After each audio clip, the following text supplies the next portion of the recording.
Bismillahirrahmanirrahim.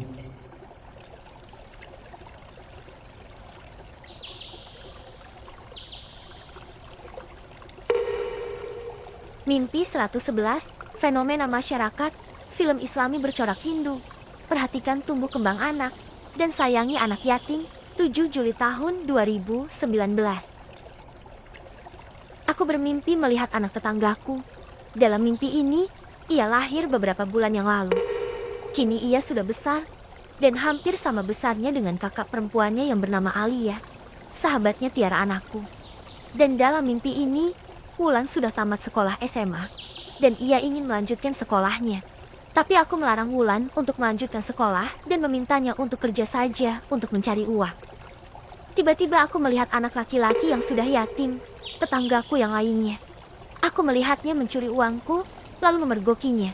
Dan aku mengatakan padanya, aku akan memberitahu ibunya bahwa ia telah mencuri. Anak itu menangis dan memohon agar aku memaafkannya. Ia memohon padaku agar aku menghukumnya saja, daripada ibunya tahu bahwa ia telah mencuri.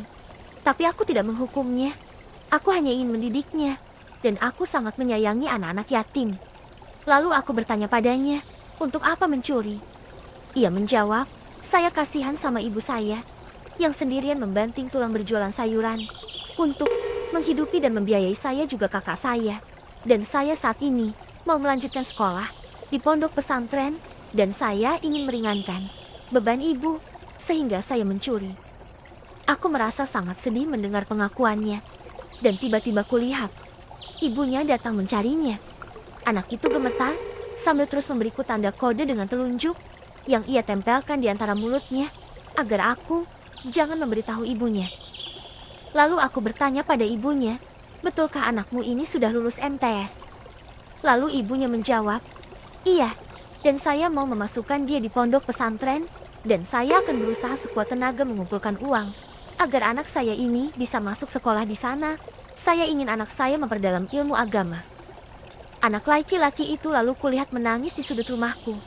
Ia menangis karena ketakutan dan sedih mendengar perkataan ibunya padaku. Lalu aku berkata pada wanita tetanggaku itu, rawat, didik, dan sekolahkan saja anakmu di sana. Insya Allah akan mudahkan dan beri jalan. Lalu mereka pulang sambil bergandengan tangan, dan aku menitikan air mata melihat mereka berdua saling mencintai antara ibu dan anak.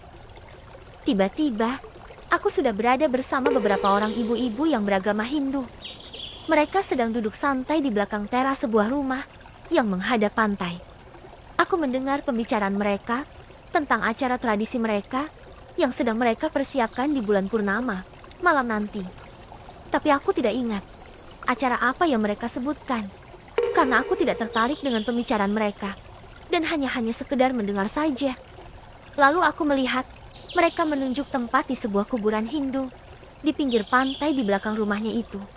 Di tempat itu aku melihat ada daftar yang aku tidak terlalu ingat tulisannya secara rinci. Tapi aku mengetahui bahwa itu adalah daftar film-film Islami yang dibumbui tradisi syirik masyarakat yang menyerupai kegiatan umat Hindu. Lalu aku pergi meninggalkan mereka. Aku tiba-tiba sudah di teras rumahku, dan datang Wulan menghampiriku.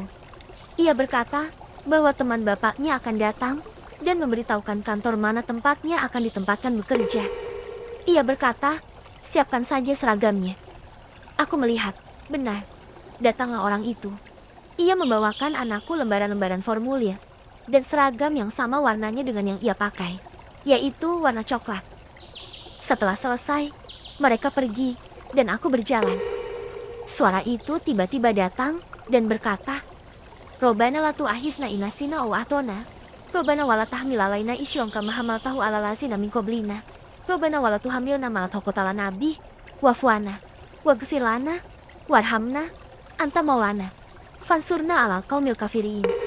Lalu, aku terbangun